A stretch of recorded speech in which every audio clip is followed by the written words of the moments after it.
Et Théo et Manon, il y a 15 jours, pour expliquer l'évangile, j'ai dit que vous étiez comme la Samaritaine. C'était facile. Dimanche dernier, j'ai dit que vous ressembliez à l'aveugle-né, parce que par le baptême, Jésus vous ouvre les yeux et le cœur pour le voir. C'était encore plus facile. Aujourd'hui, je ne peux quand même pas vous comparer à Lazare, parce que ça ne serait pas très chic. Donc, il faut que j'aborde les choses autrement. Alors, je voudrais partir d'une chose que peut-être vous avez connue dans vos familles, parce que ça nous arrive toujours, c'est le problème du fait de perdre quelqu'un qu'on aime bien. C'est un grand-père, une grand-mère, quelqu'un de la famille, etc. Et on l'aime bien, et voilà que la personne n'est plus là, parce qu'elle est décédée, maladie, accident, tout ce qu'on voudra, mais elle n'est plus là. Or, quel est le réflexe fondamental de notre groupe humain qui connaît cette personne et qui est terriblement affecté par le deuil? C'est d'abord de réaliser la séparation. Être mort, c'est ne plus faire partie de la société telle qu'on la vit, telle qu'on l'a construite, telle qu'on l'aménage au jour le jour. Normalement, nous sommes faits pour vivre parmi les hommes, avec les hommes.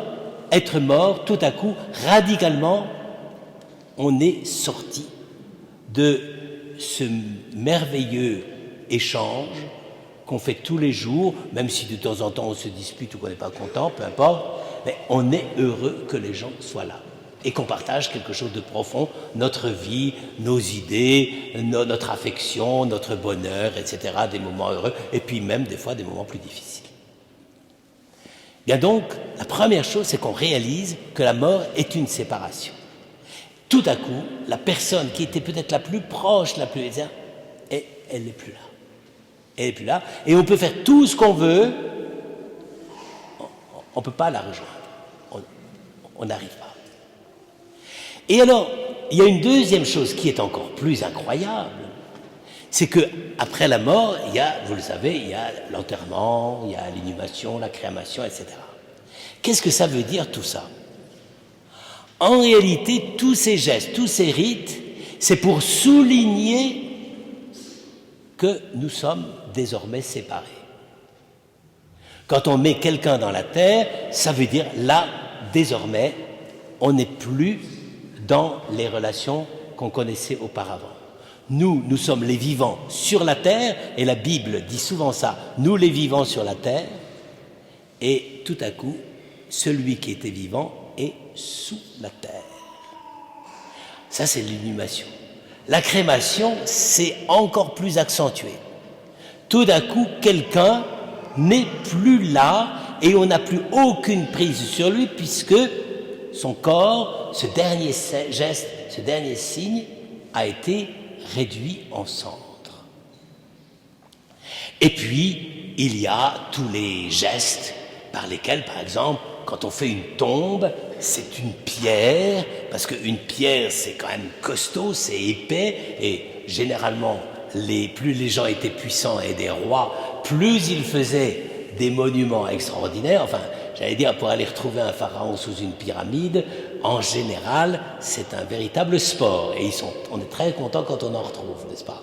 Mais vous voyez, on dirait que les humains, quand ils sont face à la séparation de la mort, qu'est-ce qu'ils font? Ils en rajoutent. Ils en rajoutent. C'est curieux. Et on appelle ça les rites funéraires, c'est-à-dire, eh bien, la personne, elle n'est vraiment plus là. Et quand on a bien refermé la pyramide ou le tombeau ou je ne sais pas quoi, eh bien, là, on est sûr que la séparation est définitive. Peut-être que la personne vit ailleurs, ça c'est possible. Mais en attendant, dans la vie courante, la personne ne doit pas revenir.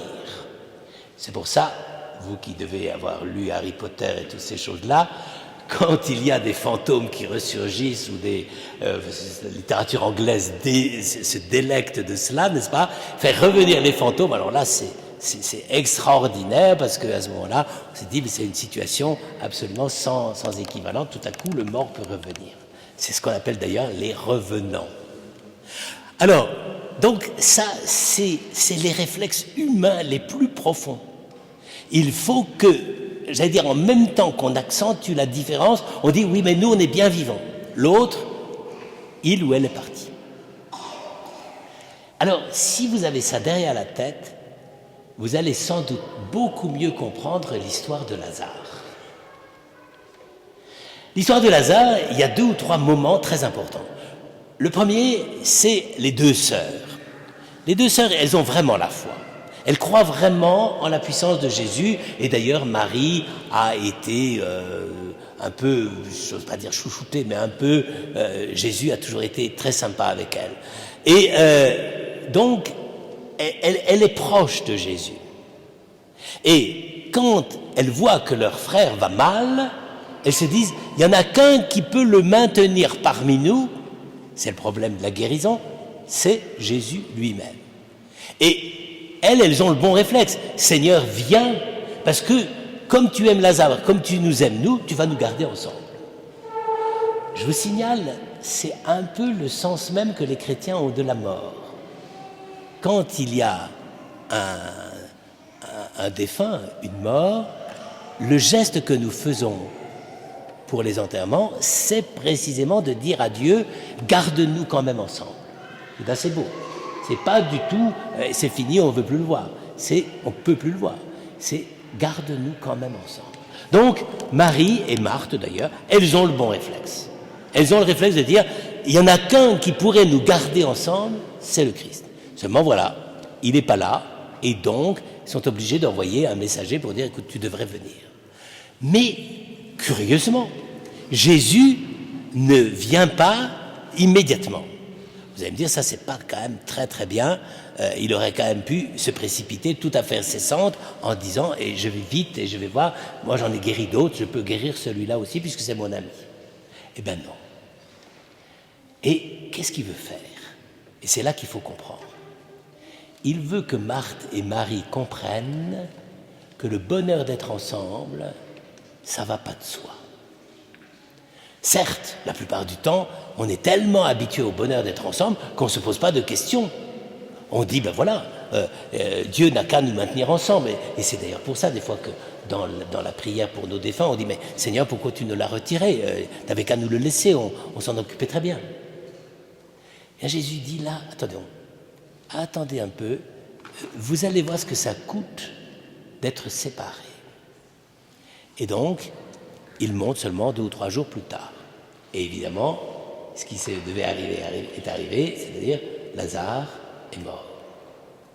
Alors évidemment, là, les rituels habituels reprennent leur place. Tous les Juifs vont féliciter, ou veulent plus exactement donner leurs condoléances à Marthe et Marie.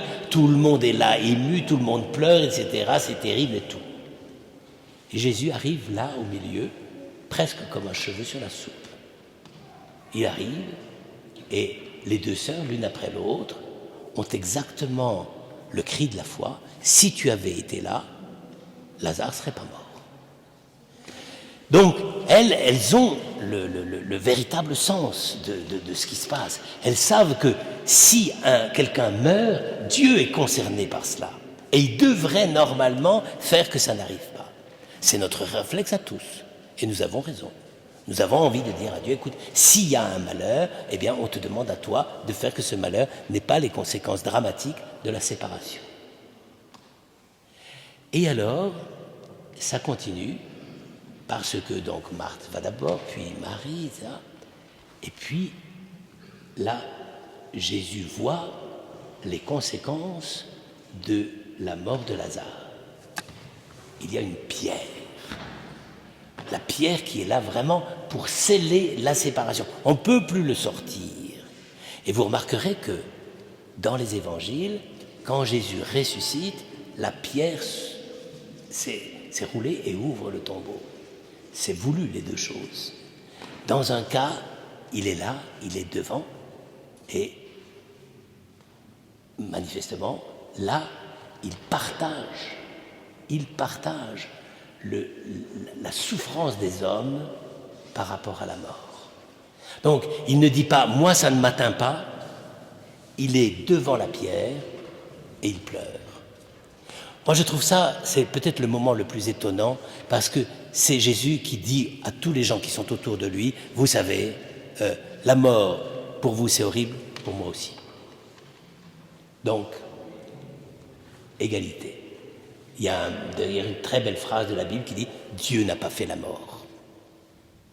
Et quand on a été vraiment confronté au mystère de la mort de quelqu'un qu'on aime, on comprend ce que ça veut dire. Dieu ne peut pas aimer ça, Dieu ne peut pas cautionner ça, Dieu ne peut pas laisser l'homme être pris comme ça. Et alors à ce moment-là, il demande un geste extraordinaire, c'est pas lui qui va rouler la pierre. Il dit, où est-ce que vous l'avez mis? Dans le tombeau, derrière la pierre. Allez, enlevez la pierre. Commencez à détruire la séparation entre les morts et les vivants. Il faut que ça commence par vous, les humains. Et c'est ce qu'ils font. Mais ils hésitent un peu parce qu'ils disent, oui, non, mais maintenant, la séparation est consommée. Il y a des problèmes d'hygiène sanitaire, là, on ne peut pas. Ouvrez la porte, roulez la pierre. Et à ce moment-là, qu'est-ce qui se passe? Eh bien, c'est le début de la résurrection.